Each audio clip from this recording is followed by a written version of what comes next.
This video is for Geometry NTI Day number 38, and on this NTI Day, and you'll see it on the next few, I think up until 41, we're talking about circles. So when we're talking about circles, the two big parts of the circle that we need to know are the radius and the diameter, because those are going to be in the formulas that we're going to be using.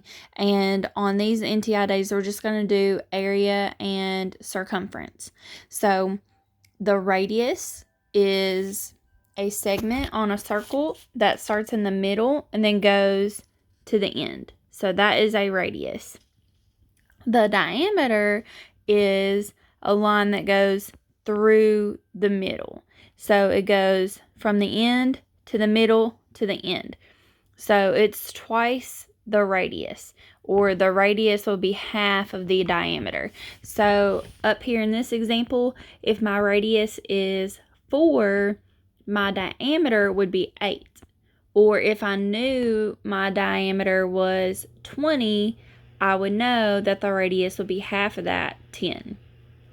So we're going to use those to talk about area of a circle, and the formula is area equals pi r squared, and r is your radius, so pi times the radius squared. And this is one of the main things about circles that you're going to see on the ACT.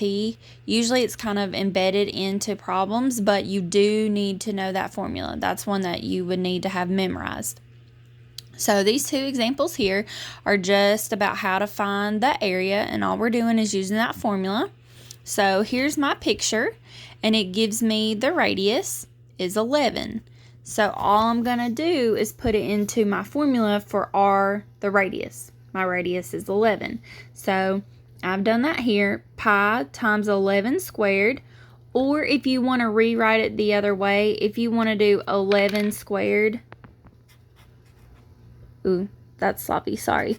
11 squared times r, you can do that. So 11 squared, 11 times 11 is 121.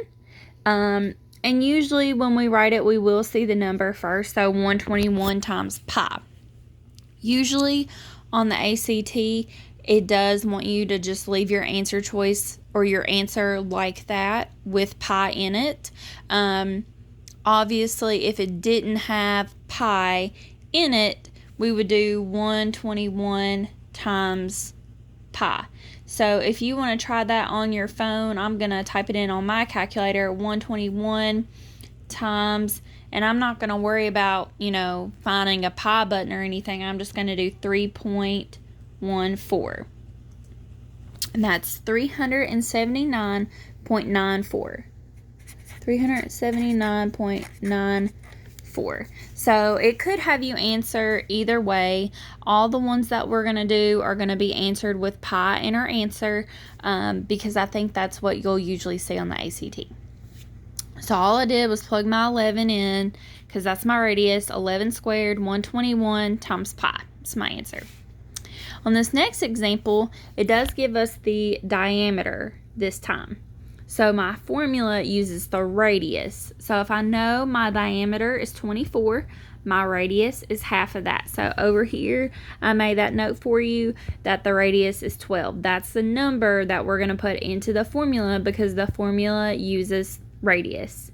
So we have pi times 12 squared. 12 squared is 144, so pi times 144, or 144 pi is usually how you would see it. If you just had numbers in your answer, you would do 144 times pi, so times 3.14, and I get 452.16. Okay, but like I said, and you can see in these answer choices here, all of them have pi, so you don't have to worry about actually going through and multiplying by pi. The second, or just to reiterate though, before that, on this problem it did give me the diameter, but I don't put that 24 into my formula. I have to put the radius, so half of my diameter. That does happen, I think, just on the last three here. Also, some of these do have units on them. Oh, not that one. This one. And it's going to match. Oh, well, it should. I messed up on number 5. That should be in inches.